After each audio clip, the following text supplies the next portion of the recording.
Hi, Lesson 12 My Diary, written by Anne Frank. Let's start.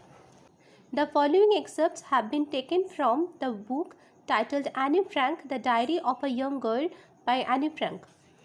তো এরকম একটা বইয়ের নাম আছে Anne Frank the diary of a young girl by Anne Frank. এই বইটা থেকে এই যে আমরা এই টেক্সটটা এখন পড়ব সেই এক্সাপ্টসটা নেওয়া হয়েছে। এক্সাপ্টস মানে উদ্ধৃত অংশটা নেওয়া হয়েছে।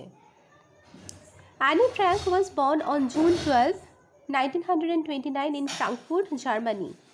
জার্মানির ফ্রাঙ্কফুর্টে 1929 সালের 12ই জুন অ্যানি ফ্র্যাঙ্ক জন্মগ্রহণ করেন। In her diary, Anne Frank records her experiences during 1942 when she and her family fled their home in Amsterdam and went hiding for the next 2 years in the secret annex of an old office building. তো ওর ডায়েরিতে Annie ফ্র্যাঙ্কের ডায়েরিতে Annie Frank record করে রেখেছেন সে তার সেই অভিজ্ঞতাগুলো যেগুলো হয়েছিল 1942 সালে। 1942 সালে তোমরা খেয়াল করে দেখো 1939 সালে দ্বিতীয় বিশ্বযুদ্ধ শুরু হয় এবং সেটা চলে 1945 সাল অবধি। তো 1942টা এমন একটা সময় যেই সময় দ্বিতীয় বিশ্বযুদ্ধ চলছিল। তো সেই সময় সে মানে অ্যানি ফ্র্যাঙ্ক এবং তার ফ্যামিলি পালিয়ে যায় তাদের বাড়ি থেকে, আমস্টারডামের তাদের বাড়ি থেকে পালিয়ে যায় এবং তারা লুকিয়ে পড়ে মানে একটা অফিস বিল্ডিংয়ের সিক্রেট অ্যানেক্স বলে একটা জায়গায়, গোপন আস্তানায়, গোপন ডেরায় তারা লুকিয়ে পড়ে 2 বছরের জন্য। The extract deals with the experiences just before she and her family went into hiding.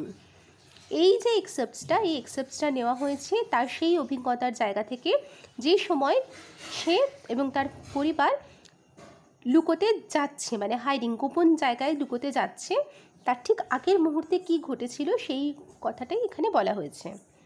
এখানে দেখো দুটো প্রশ্ন রয়েছে। Where do you write down your experiences or private thoughts that you have each day?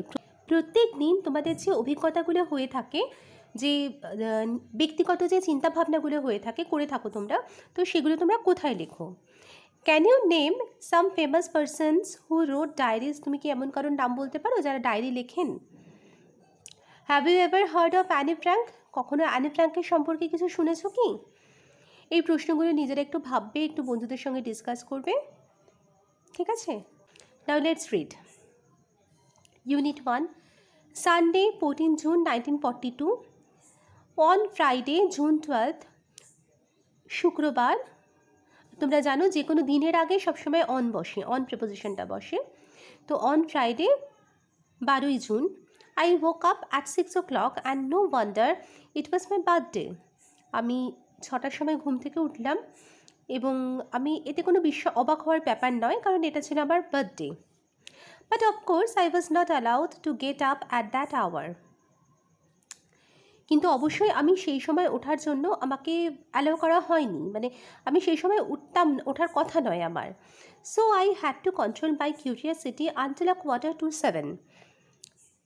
তো 6:45 আগে পর্যন্ত, 6:45 মানে 6:45 আগে পর্যন্ত আমাকে আমার কিউরিয়াসিটি, মানে এখানে পরে তোমরা দেখতে পাবে কিউরিয়াসিটি মানে হচ্ছে কৌতূহল, কৌতূহলটা আমাকে দমন করে রাখতে হয়েছিল। Then I could bear it no longer, তারপরে আমি আর সহ্য করতে পারছিলাম না। And went to the dining room, এবং ডাইনিং রুমে চলে গিয়েছিলাম। Where I received a warm welcome from Moortje the cat, যেখানে আমি একটা উষ্ণ অভিনন্দন পেলাম মুরজের কাছ থেকে। মুরজে হচ্ছে ওর ক্যাট। সুন আফটার 7, 7টার পরে তাড়াতাড়ি I went to mummy and daddy. তাহলে প্রথমেও গেল ডাইনিং রুমে, তারপরে গেল মাম্মি অ্যান্ড ড্যাডির কাছে, মা বাবার কাছে। And then to the sitting room, তারপরে গেল সিটিং রুমে টু আনডু মাই প্রেজেন্টস। ওর যে প্রেজেন্টগুলো আছে, যে গিফটগুলো আছে, সেই প্রেজেন্টগুলোকে খোলার জন্যে গেল। আনডু মানে খোলা। The first to greet me was you, প্রথম যে আমাকে গ্রিট করলো সেটা হলে তুমি। এখানে তুমি কাকে বলছে? যার সাথে কথা বলছে তাকেই বলছে তুমি। জেনারেলি আমরা তাই বলে থাকি। ও এখানে কার সঙ্গে কথা বলছে খেয়াল করো, ও এখানে একটা ডেট দিয়েছে, এটা ওর ডায়েরিতে লিখছে, তো ডায়েরির সঙ্গে কথা বলছে। তো এখানে ইউ মানে diary. Possibly the nicest of all, সম্ভবত সবচেয়ে সুন্দর। Then on the table there were a bunch of roses. তারপরে টেবিলের উপরে এক গুচ্ছ গোলাপ ফুল ছিল, একটা প্ল্যান্ট ছিল, অ্যান্ড সাম পিওনিজ, এবং কিছু বাগানের কিছু ফুল ছিল। And more arrived during the day, এবং সারাদিন ধরে আরও আসতে থাকলো। I got মাসেস of things from mummy and daddy, মা এবং বাবার কাছ থেকে আমি অনেক অনেক জিনিস পেতে থাকলাম।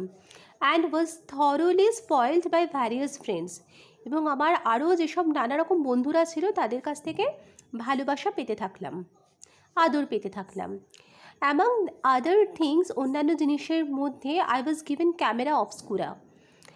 এক ধরনের ক্যামেরা আছে যাকে ক্যামেরা অবস্কিউরা বলে, এটা হচ্ছে পিনহোল ক্যামেরা। তোমরা ফিজিক্যাল সায়েন্সে পড়েছো সূচিছিদ্র ক্যামেরা।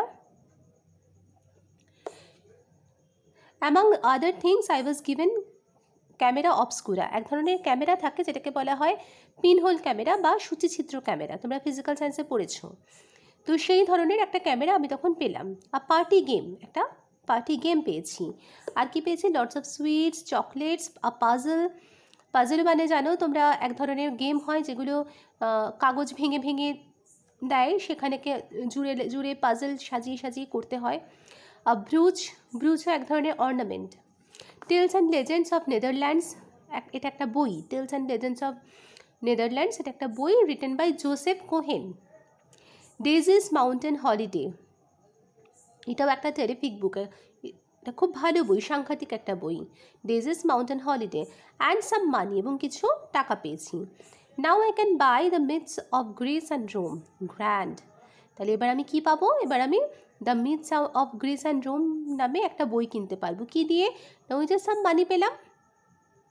কি দিয়ে কিনবো? না ওই যে সাম মানি পেলাম, সেই মানিটা দিয়ে আমি একটা বই কিনতে পারবো যার নাম হচ্ছে the myths of Greece and Rome. Then Lies called for me, তারপরে লাইজ আমাকে ডাকলো। And we went to school, এবং তারপরে আমরা স্কুলে গেলাম। লাইজ তার মানে কে বোঝা যাচ্ছে? ওর ফ্রেন্ড। ডিউরিং রিসেস মানে টিফিন টাইমে I treated everyone two sweet biscuits, আমি প্রত্যেককে সুইট বিস্কিট দিলাম, মিষ্টি বিস্কুট দিলাম। হয় না বন্ধুদেরকে স্কুলে গেলে বার্থডের দিন গিফট দেওয়া হয়, মানে মিষ্টি দেওয়া হয় না, চকলেট দেওয়া হয়, ওই সুইট বিস্কিট দিয়েছিল। And then we had to go back to our lessons, তারপরে আবার আফটার রিসেস ওদেরকে আবার লেসন মানে পড়াশোনায় ফিরে যেতে হলো। নাও আই মাস্ট স্টপ, এবার আমাকে থামতে হবে। Bye bye, we are going to be great pals, আমরা খুব ভালো বন্ধু হতে চলেছি। এখানে প্যালস কাকে বললো? প্যালস বলছে এখানে ও আর ওর ডায়েরি দুজনে মিলে খুব ভালো বন্ধু হতে চলেছে।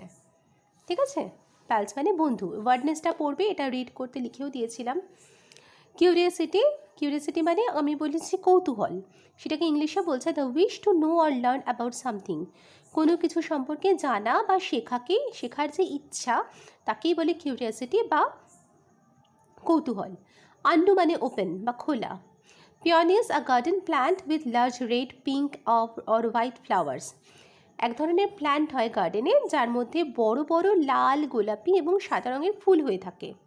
Camera obscura a type of pinhole camera, এক ধরনের পিনহোল ক্যামেরা বা সূচিছিদ্র ক্যামেরা বাংলায় যেটাকে বলা হয়। Brooch a piece of jewellery for women which is fastened on to clothes with a pin, একটা পিন থাকে ব্রুচের পেছনে, সেই পিন দিয়ে ক্লোথসের মধ্যে লাগানো হয়, বেশ সুন্দর লাগে একটা দেখতে। It's a kind of jewellery or ornament. Recess মানে a period of the free time between classes at স্কুলের ক্লাসের মাঝখানে যে ফ্রি পিরিয়ড দেওয়া থাকে সেটাকেই বলা হয় রিসেস, যেটাকে আমরা বলি টিফিন টাইম বা টিফিন ব্রেক। প্যালস মানে ফ্রেন্ডস। তো এবার চলো অ্যাক্টিভিটিটা করা যাক। অ্যাক্টিভিটি 1-এ বলেছে choose the correct answer from the given alternatives, এই যে অল্টারনেটিভগুলো দিয়ে দিয়েছে 3টে করে, তার মধ্যে থেকে কারেক্ট অ্যান্সারটা পেতে হবে, খুঁজে বের করতে হবে। Anne Frank's birthday was on, আমরা আগেই পড়েছি 12 জুন, ঠিক আছে। মুরজি ইজ অ্যানিস, এটাও জানি আমরা, পেট ডগ নয়, পেট বার্ড নয়, it's a pet cat. Question number সিতে কী বলছে দেখো, during recess in the school Anne treated everyone with, কী দিয়ে ট্রিট করেছিল? সুইট বিস্কিটস, চকলেট, সুইটস, আমরা এক্ষুনি বললাম ইটস সুইট বিস্কিটস। এবার দেখো activity 2, answer the following questions. What did Anne do when she could no longer control her curiosity? যখন Anne ওর কিউরিয়াসিটি বা কৌতূহল আর দমন করতে পারছিল না তখন ও কী করলো? দেখো এখানে বলা হয়েছে I had to control my curiosity until 6:45. Then I could bear it no longer and went to the dining room. তো যখন ও আর কিউরিয়াসিটি দমন করতে পারলো না তখন ও ডাইনিং রুমে চলে গেল। তো এটা আমরা কীভাবে লিখবো? তো দেখো সেটাই গুছিয়ে লেখা হলো, Annie went to the dining room when she could no longer control her curiosity. Next question দেখো, নেক্সট আছে which present did Annie see first? Why does she refer to it as you? কোন প্রেজেন্টটা ও প্রথম দেখেছিল? Next question আছে এরই মধ্যে দুটো part আছে। Why does she refer to it as you? ও সেটাকে ইউ বলে কেন রেফার করেছে? এর অ্যান্সারটা দেখো এই পেজেই পেয়ে যাবে। এখানে এই যে বলা হচ্ছে না, এখানে the first to greet me was you, possibly the nicest of all. এই যে ফার্স্ট তাহলে কে গ্রিট করেছিল? ইউটা এখানে কে? এখানে এই ডায়েরিটাকে বলা হচ্ছে, তখন যখন পড়ানোর সময় আমি বলেছিলাম। তো অ্যান্সারটা ওটাই লেখা হয়েছে। Anne saw the diary first, অর্থাৎ which present did Anne see first? এর অ্যান্সারটা হচ্ছে অ্যানি প্রথমে ডায়েরিটাকে প্রথমে দেখেছে, Anne saw the diary first. Why does she refer to it as you? ও সেটাকে ইউ বলে কেন রেফার করলো? She treated the diary as her friend, ও ডায়েরিটাকে ট্রিট করেছিল ওর ফ্রেন্ড বলে। So she refers to it as you, তাই ওটাকে ইউ বলে রেফার করেছে। অ্যাজ ইফ মানে যেন শি ওয়াজ টকিং টু ইট, ও ওই ডায়েরিটার সঙ্গে কথা বলছে, এই রকমভাবে ও সেটাকে ইউ বলে রেফার করেছে। ঠিক আছে, নেক্সট কোয়েশ্চেনটা দেখো, বলা হচ্ছে who is the author of the book tales and legends of Netherlands? Tales এবং লেজেন্ডস অফ নেদারল্যান্ডস এই যে বইটার কথা বলা হয়েছে তার অথর কে? অথরটা দেখো এখানে লেখা আছে এই আগের পেজেই, tales and legends of Netherlands by Joseph Cohen. এটা তখনই আমি বলেছিলাম, এই বইটা লিখেছে জোসেফ কহেন। তো এর অ্যান্সারটা কী লিখেছে দেখো, the author of the mentioned book is Joseph Cohen. Mentioned মানে উল্লিখিত, যেটা বলা হয়েছে সেই বইটার। কোয়েশ্চেন নাম্বার ডি কী আছে দেখো, what did Anne want to do with the money that she got as birthday gift? Birthday gift হিসেবে অ্যানি যে টাকাটা পেয়েছে সেই টাকাটা দিয়েও কী করেছে, কী করতে চেয়েছে? আচ্ছা সবার আগে দেখে নাও, এটা অ্যান্ড সাম মানি, অর্থাৎ ও কিছু টাকা পেয়েছে। Now I can buy the myths of Greece and Rome grand. তো এইটাই আমার এখানে লেখা হয়েছে,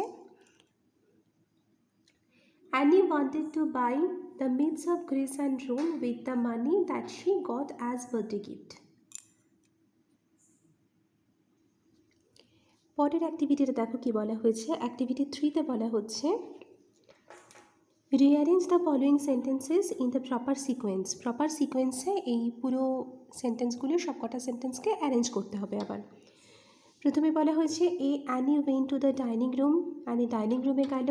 Anne went to the school with her friends, Anne ওর স্কুলে গেল। Anne went to the sitting রুমে গেল। Anne woke up, Anne went to her mummy and daddy. Anne woke up মানে অ্যানি জেগে উঠল।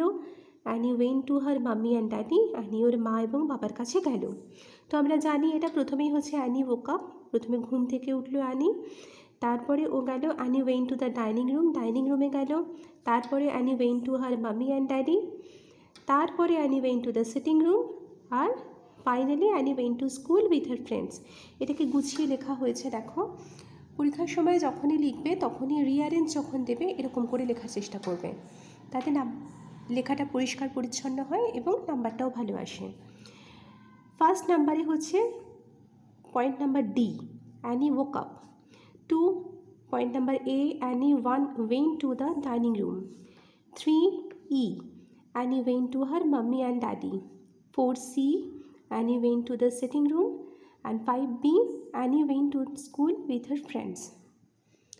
তো আমাদের ইউনিট 1 শেষ হয়ে গেল আজকে এ পর্যন্তই। নেক্সট ভিডিওর জন্য একটু ওয়েট করতে হবে। আর এই প্রসঙ্গে এই ভিডিও সংক্রান্ত কোনো প্রশ্ন থাকলে বা কোনো মতামত থাকলে কমেন্ট করে অবশ্যই জানাবে। Thank you.